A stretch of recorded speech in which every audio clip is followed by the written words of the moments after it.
Hello friends, welcome to my channel. ഇന്ന് നമ്മൾ നല്ലൊരു ഉപ്പുമാവാണ് തയ്യാറാക്കാനായിട്ട് പോകുന്നത്. ഞാനിവിടെ ഇന്ന് ഈ ഉപ്പുമാവ് തയ്യാറാക്കുമ്പോൾ റവ ഉപയോഗിക്കുന്നില്ല കേട്ടോ. റവ ഇല്ലാത്ത നല്ല ഹെൽത്തി ആയിട്ടുള്ള ഉപ്പുമാവാണ് ഇന്ന് നമ്മൾ തയ്യാറാക്കുന്നത്. കൊളസ്ട്രോൾ, ഷുഗർ, അമിതവണ്ണം, അതുപോലെ തന്നെ ആഹാരക്രമമൊക്കെ നോക്കുന്ന ആൾക്കാരുണ്ടായിരിക്കും. അവർക്കൊക്കെ കഴിക്കാൻ പറ്റിയ നല്ലൊരു ഹെൽത്തി ബ്രേക്ക്ഫാസ്റ്റ് കൂടിയാണ് ഇത്. ബ്രേക്ക്ഫാസ്റ്റായിട്ട് വേണേൽ കഴിക്കാം, അതല്ലെങ്കിൽ വൈകിട്ടത് ഡിന്നറിനും കഴിക്കാം കേട്ടോ. അപ്പോൾ നല്ല ഹെൽത്തി ആയിട്ടുള്ള ഈ ഒരു ഉപ്പുമാവ് നമ്മൾ തയ്യാറാക്കുന്നത് റാഗി ഉപയോഗിച്ചാണ്. നിങ്ങൾ ആരെങ്കിലും റാഗി ഉപയോഗിച്ച് ഉപ്പുമാവ് ഉണ്ടാക്കിയിട്ടുണ്ടോ? ഇല്ലെങ്കിൽ തീർച്ചയായിട്ടും ഉണ്ടാക്കി നോക്കുക. വളരെ ടേസ്റ്റിയുമാണ്, ഹെൽത്തിയുമാണ്. അപ്പോൾ ഇന്നത്തെ നമ്മുടെ ഈ ഒരു റെസിപ്പി സ്കിപ്പ് ചെയ്യാതെ എല്ലാവരും മുഴുവൻ കണ്ട് സപ്പോർട്ട് ചെയ്യണം. നിങ്ങൾക്ക് വീഡിയോ ഇഷ്ടമാവുകയാണെങ്കിൽ ലൈക്ക് ചെയ്യാനും അതുപോലെ തന്നെ സബ്സ്ക്രൈബ് ചെയ്തിട്ടില്ലെങ്കിൽ ഒന്ന് സബ്സ്ക്രൈബ് ചെയ്ത് സപ്പോർട്ട് ചെയ്യുകയും കൂടി വേണേ. ഞാനിവിടെ 1 കപ്പ് അളവിലാണ് ഉപ്പുമാവ് തയ്യാറാക്കുന്നതിന് വേണ്ടിയിട്ട് റാഗിപ്പൊടി എടുത്തിരിക്കുന്നത്. നമ്മൾ കടയിൽ നിന്ന് വാങ്ങിയ റാഗിപ്പൊടിയാണ്. ഇനി ഇതിലേക്ക് ആവശ്യത്തിനുള്ള ഉപ്പ് ചേർത്ത് കൊടുക്കാം. ഉപ്പൊക്കെ ചേർത്ത് കൊടുത്തതിന് ശേഷം നന്നായിട്ടൊന്ന് മിക്സ് ചെയ്തെടുക്കാം. ഇനി നമുക്കിത് അല്പം വെള്ളം ഒഴിച്ച് നമ്മൾ പുട്ടിനൊക്കെ കുഴച്ചെടുക്കത്തില്ലേ, അതുപോലെ വേണം കുഴച്ചെടുക്കാനായിട്ട്. ഒരുപാട് വെള്ളം ഒഴിച്ച് കൊടുക്കാതെ കുറേശ്ശെ വെള്ളം ഒഴിച്ച് പുട്ടിന് എങ്ങനെ കുഴയ്ക്കുന്നോ അതേ രീതിയിൽ തന്നെ ഇത് കുഴച്ചെടുക്കാനായിട്ട് നോക്കണേ. അപ്പോൾ ഞാനിതൊന്ന് കുഴച്ചെടുത്തതിന് ശേഷം നിങ്ങളെ കാണിക്കാം.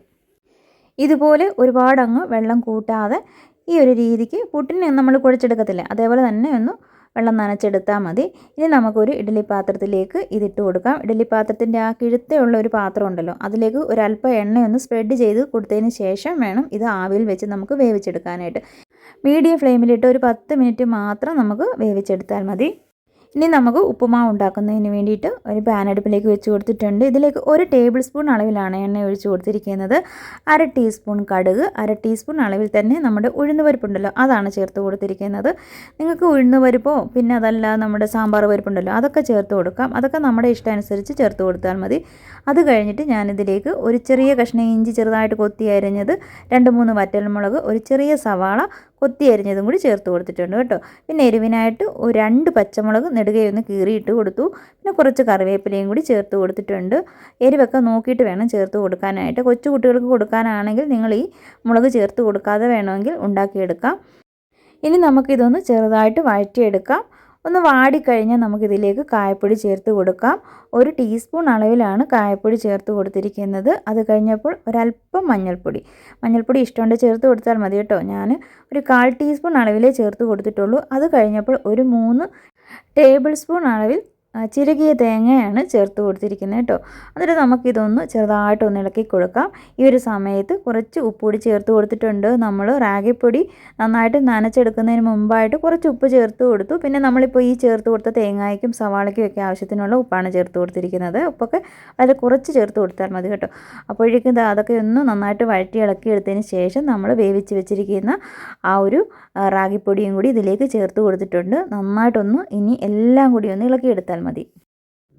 ഇനി ഇതെല്ലാം ഒന്ന് ഇളക്കിയെടുക്കുന്ന ആ ഒരു സമയം മാത്രമേ ഉള്ളൂ. അപ്പോഴേക്കും നമ്മുടെ റാഗിയുടെ ഉപ്പുമാവ് റെഡി ആയിട്ടുണ്ടാകും. ഇത്രയേ ഉള്ളൂ കണ്ടോ.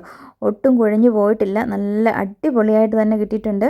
വളരെ ഹെൽത്തിയും ടേസ്റ്റിയുമായിട്ടുള്ള റാഗിയുടെ ഉപ്പുമാവ് ഇതാ ഉണ്ടാക്കി കഴിഞ്ഞിരിക്കുന്നു. ഇനി നമുക്ക് ചൂടോടുകൂടി തന്നെ ഇത് ഉപയോഗിക്കാം കേട്ടോ. തണുത്ത് കഴിഞ്ഞാൽ അത്ര ടേസ്റ്റ് കിട്ടത്തില്ല. അതുകൊണ്ട് നിങ്ങൾ കഴിക്കുമ്പോൾ ചൂടോടുകൂടി തന്നെ കഴിക്കാനായിട്ട് നോക്കുക.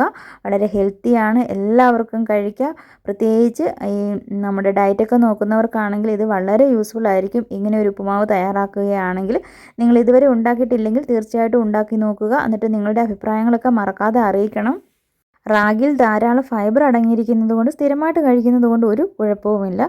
പിന്നെ ഇത് കുറച്ച് കഴിച്ചാൽ മാത്രം മതി, പെട്ടെന്ന് നമ്മുടെ വിശപ്പൊക്കെ മാറും. അതുകൊണ്ട് നിങ്ങൾ ഇങ്ങനെ റാഗി വെച്ചിട്ട് പലഹാരങ്ങൾ ഉണ്ടാക്കി കഴിക്കുമ്പോൾ ഓരോ ദിവസവും വെറൈറ്റി ആയിട്ട് ഉണ്ടാക്കുക. അതിൻ്റെ കൂടെ ഇതുപോലെ ഒരു ഉപ്പുമാവും കൂടി ഉണ്ടാക്കി കഴിച്ചു നോക്കുക. അപ്പോൾ ഇന്നത്തെ വീഡിയോ ഇത്രയേ ഉള്ളൂ. വീഡിയോ കണ്ട എല്ലാ കൂട്ടുകാർക്കും താങ്ക് യു.